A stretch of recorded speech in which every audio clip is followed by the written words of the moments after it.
Halo teman-teman, ketemu lagi dengan channel Ayam Seputih. Ini adalah channelnya orang seputih banyak, Lampung Tengah. Pada kesempatan kali ini saya akan menyampaikan pada teman-teman cara untuk setting kelembaban dari mesin tetas telur. Nah, ini adalah contoh mesin tetas telur buatan saya sendiri teman-teman, yang biasa saya posting, biasa saya jual. Ini kapasitas 100 butir.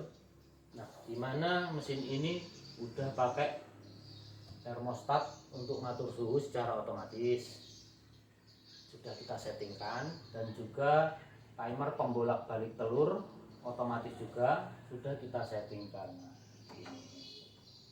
ini kabelnya. Nah, untuk kelembabannya biasanya untuk di bawah kapasitas 500 itu lebih efisien dan lebih hemat biaya juga kalau kita pakai pengatur kelembaban secara manual, jadi kita setting sendiri. Nah, di sini kenapa lebih efisien? Karena harga mesin kabut itu ya lumayan nggak murah, dan juga untuk listriknya nanti juga konsumsinya pasti akan nambah. Sementara untuk box kecil, mesin yang kapasitasnya kecil ya, itu pastinya kita maunya yang minim biaya lah ya. Nah, di sini saya menggunakan toples sosis. Ini toples sosis yang pendek, diisi air segini. Penuh lagi juga bisa, tapi ini daripada nanti tumpah-tumpah. Nah, untuk mesin tetas yang kapasitas 100 ini saya biasanya pakai satu toples sosis saja udah cukup teman-teman, karena dengan satu sosis ini udah sesuai settingannya berapa. Kalau di tempat saya di Lampung ini yang cuacanya agak panas dan agak lembab ini saya biasa menggunakan setting kelembaban di angka 55 sampai 65%. Itu untuk di sini cukup bagus ya hasilnya, udah di atas 90% penetasannya. Terus nah, tahunya dari mana 65% sampai 55%? Nah, ini disediakan juga alatnya. Ini hygrometer, pengukur kelembaban air. Nah, ini kita tinggal taruh aja di sini teman-teman, di dalam mesin tetas. Terus kita tutup. Nah, biarkan stabil antara 1 jam biasanya. Kalau ini alat ini memang agak lama ya kalau untuk kelembaban ya, karena kita perlu uapnya ini tersebar merata dulu ke seluruh ruangan, baru bisa kita pastikan oh kelembaban stabilnya sekian. Di sini bisa, di sini bisa, asal nggak mengganggu gerakan telur. Nah, di sini kalau udah sesuai settingan 55 sampai 65% itu insya Allah wis aman. Nah, saya pakai satu toples ini kan karena luas mesin tetasnya, besar mesin tetasnya segini. Kalau misalnya kalian nanti menggunakan mesin tetas yang kapasitasnya lebih gede, ini gede ini dalam artian bukan jumlah telurnya ya, tapi jumlah ruangannya. Maksudnya luas ruangannya itu lebih gede. Ini kalian perlu menyesuaikan lagi. Misalnya di sini untuk kapasitas 100 ini teman-teman ya, saya pakai satu toples sosis.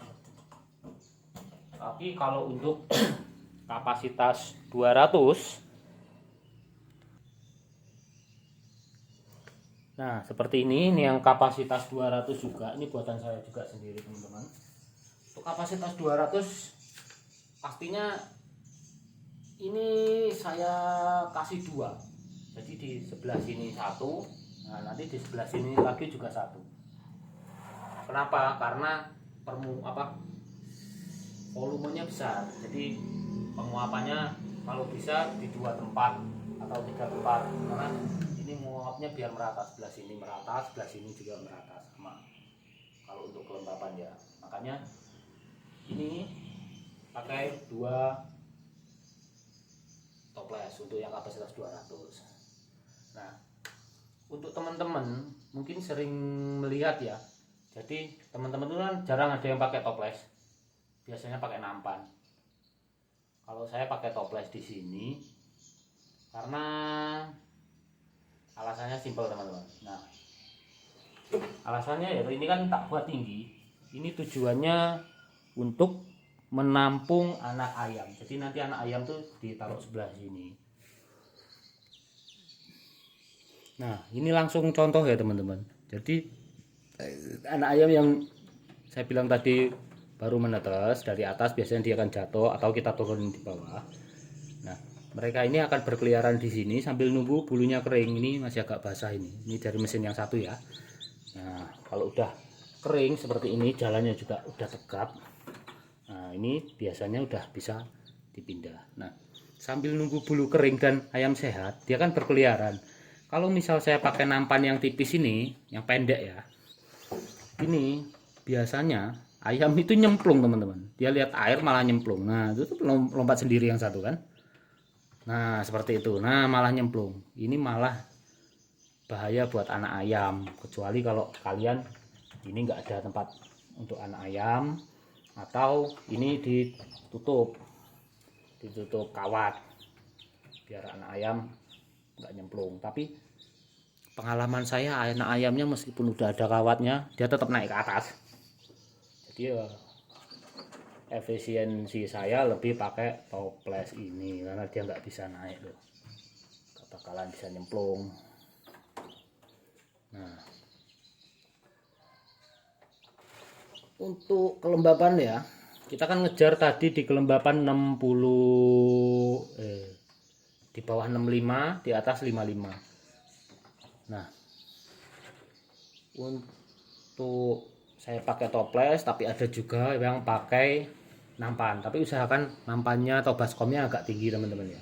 Nah, ini saya bahas juga ini perbedaan nampannya nanti. Ini sebentar saya siapin alatnya dulu.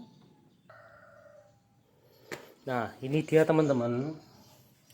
Di sini saya sediakan 3 alat peraga ya. Ada toples, ada baskom, ada baskom yang lebih gede. Nah, ini mana yang kalian mau gunakan, itu menyesuaikan dengan setting tujuan dari kelembapan tadi ya, 55 sampai 65, anggaplah 60 lah ya, gampang ya. Kita mulai sekarang sepakat kelembapan di setting ke 60. Nah, kalau kalian mau pakai yang mana terserah, tapi saran saya tetap gunakan yang tinggi ya, biar ayam nggak lompat masuk ke dalam air. Nah, ini 3 ini saya jelasin apa bedanya dan apa pengaruhnya terhadap kelembapan dalam mesin tetas ya. Jadi teman-teman, yang mempengaruhi tinggi rendahnya kelembapan di dalam mesin tetas itu yang utama bukan tingginya, bukan banyaknya air yang dicemplungin ke mesin tetas ya, tapi secara fisika itu luas permukaan dari air tersebut. Nah, ini gampanglah, ini kan luas permukaannya nih ya, diameternya kecil, ini diameter besar, ini diameter besar banget. Nah, semakin besar penampang permukaan airnya, air itu akan lebih cepat menguap, apalagi di suhu 38 dalam mesin tetas telur. Jadi kalau teman-teman mesin tetasnya kecil, cukup pakai toples yang segini. Ini biasanya udah dapat kelembapan 60%. Kayak di mesin saya itu udah dapat 60-an persen. Jadi cukup pakai 1 toples saja.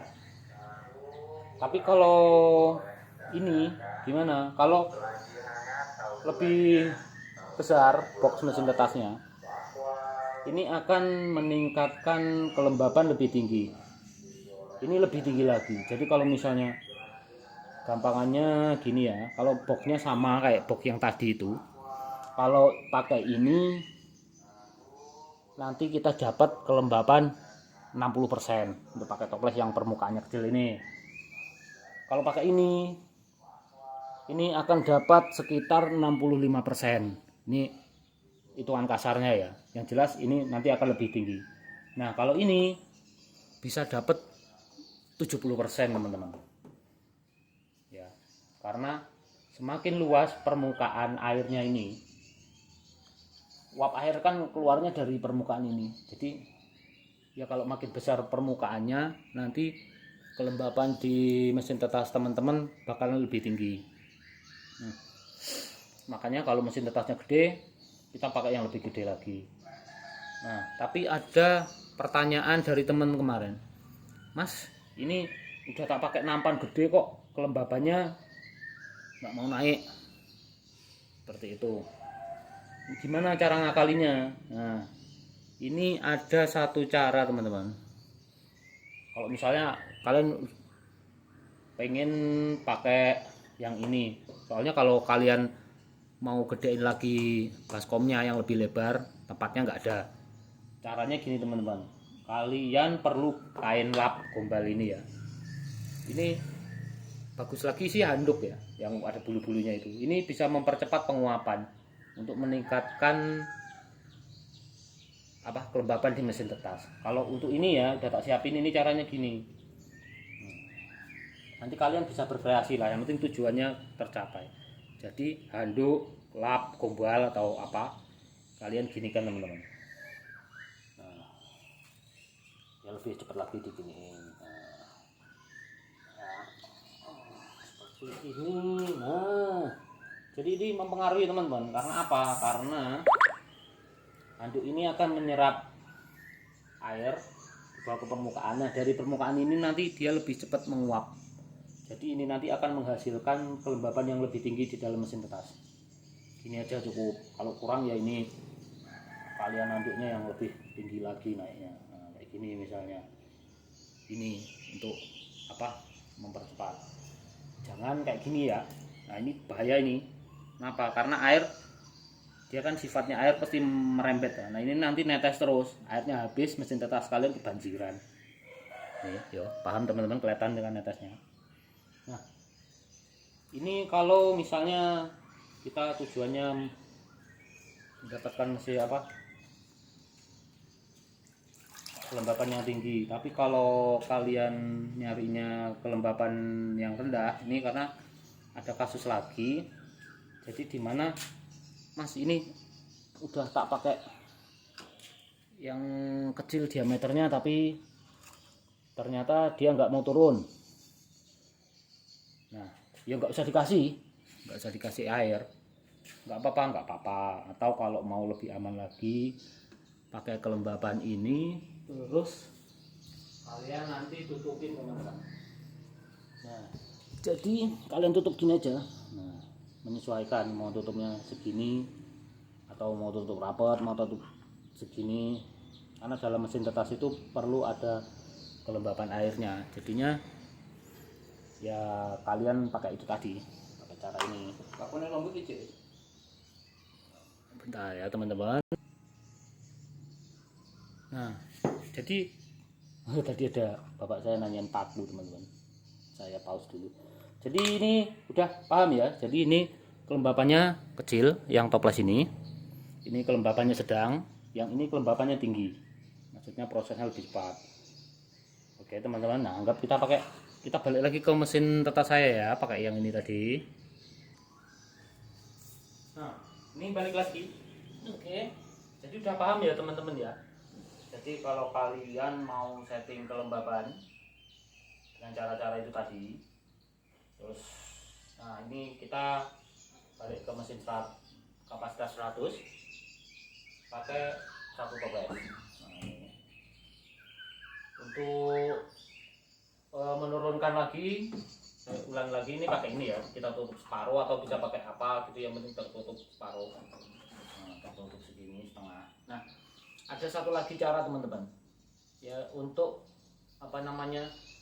menurunkan kelembapan. Misalnya kita udah pakai satu toples ini, terus kita ternyata masih ketinggian. Nah, ada cara teman-teman, yaitu bagian atas mesin tetas ini kita bolong teman-teman. Saya ambil HP-nya dulu ya. Jadi kita bolong nih di bagian atas ini. Kita bisa pakai pur, misalnya 2 lubang, 1, 2 di sini, atau bisa juga di samping teman-teman, sini sama ini. Tujuannya agar uap yang ketampung di dalam ini dia bisa keluar. Jadi nanti secara perlahan itu kelembabannya akan turun. Tapi ada kekurangannya teman-teman, kalau kalian pakai cara ini, kalian bolongin ini, nggak cuma kelembabannya aja yang keluar, suhu panas di dalam mesin ini juga keluar teman-teman. Dia panasnya keluar lewat bolongan-bolongan ini tadi, samping ini. Ya tentunya nanti akan berpengaruh ke konsumsi listrik, karena dia akan lebih cepat turun. Ketika sudah turun dia otomatis nyala lagi. Ini sama kayak ini, kalau kita buka ini, kita panjer lampunya nggak bakal naik-naik. Makanya kenapa mesin tetas itu bagusnya jangan sering dibuka-buka. Seperti itu teman-teman. Nah, yes, gini tutup. Terus begitu kita udah setting kelembapannya, ya udah tunggu aja sejam 2 jam baru biar sampai stabil. Baru kita pastiin, oh ternyata kelembapannya sekian. Nah, ini seperti ini 66. Karena apa? Karena ini mesinnya kan ini masih baru, kayunya masih basah, dia belum stabil teman-teman. Makanya kelembapannya tinggi. Kalau air ini dia belum pengaruh karena baru aja kita masukin. Makanya teman-teman kalau punya mesin tetas baru dikirim, baru datang, usahakan nyalain dulu, dimin dulu beberapa jam, atau syukur-syukur semalaman atau sehari, agar kandungan air yang di dalam kayu, triplek, papan, segala macam bahan-bahannya ini biar keluar, terus biar stabil. Jadi kita tahu, oh stabilnya kayu-kayu ini tadi bikin dia kelembapan di berapa persen gitu. Misalnya, oh udah stabil di 50%. Nah kita tinggal tambahin toples yang kecil. Atau kalau misalnya, oh ternyata kurang banget, ternyata kering banget, kelembapannya rendah banget, makanya kita tambahin baskom atau nampan yang gede itu, yang tinggi ya teman-teman. Nah itu caranya, kalau saya sih udah cukup efektif teman-teman ya, karena salah satu faktor penetas keberhasilan telur itu ya kelembaban itu. Kenapa harus kita setting manual? Ya karena kita nggak pakai mesin kabut, alasannya yang saya sebutkan pertama tadi. Terus kalau untuk suhu ini kan udah pasti sesuai settingan, selama alatnya nggak error itu nggak akan nggak akan ngaco, kecuali kalian settingnya memang kerendahan dari setting yang seharusnya. Juga timer juga kan udah otomatis, jadi di sini kita tinggal menyeting kelembapannya aja. Nah itu yang menentukan keberhasilan mesin tetas telur.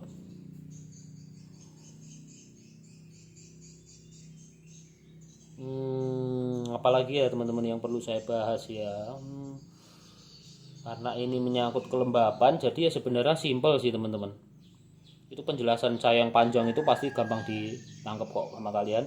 Kalau misalnya kalian masih belum mudeng ya mau ditonton lagi, di bolak-balik juga nggak apa-apa. Intinya simple. Wadahnya kecil, maksudnya permukaannya air kecil, kelembapannya sedikit. Kalau yang besar kelembapannya besar. Itu tadi caranya teman-teman yang bisa saya sampaikan. Nanti kalau misalnya teman-teman mau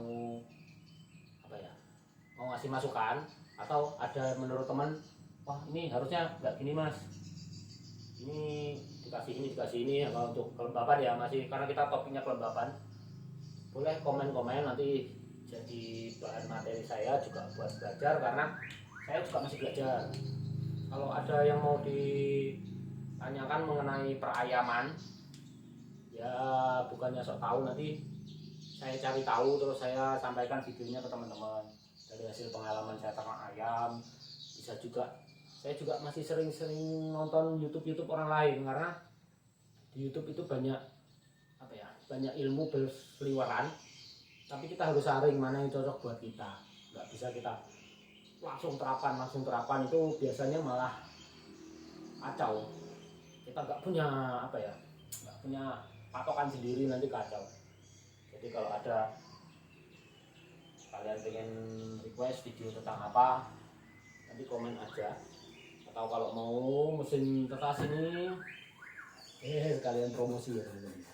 Jadi nggak mahal sih kalau menurut saya, buatan sendiri, nggak rapi ya. Ini selalu saya tekankan, ini buatan saya itu nggak serapi tukang-tukang, tapi fungsinya dapat karena saya maksimalin dari pengalaman itu tadi.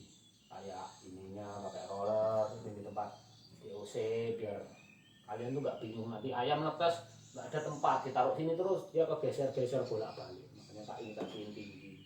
Kalau yang lain-lainnya saya bikin dengan bahan-bahan yang murah tapi yang tetap berkualitas teman-teman ya.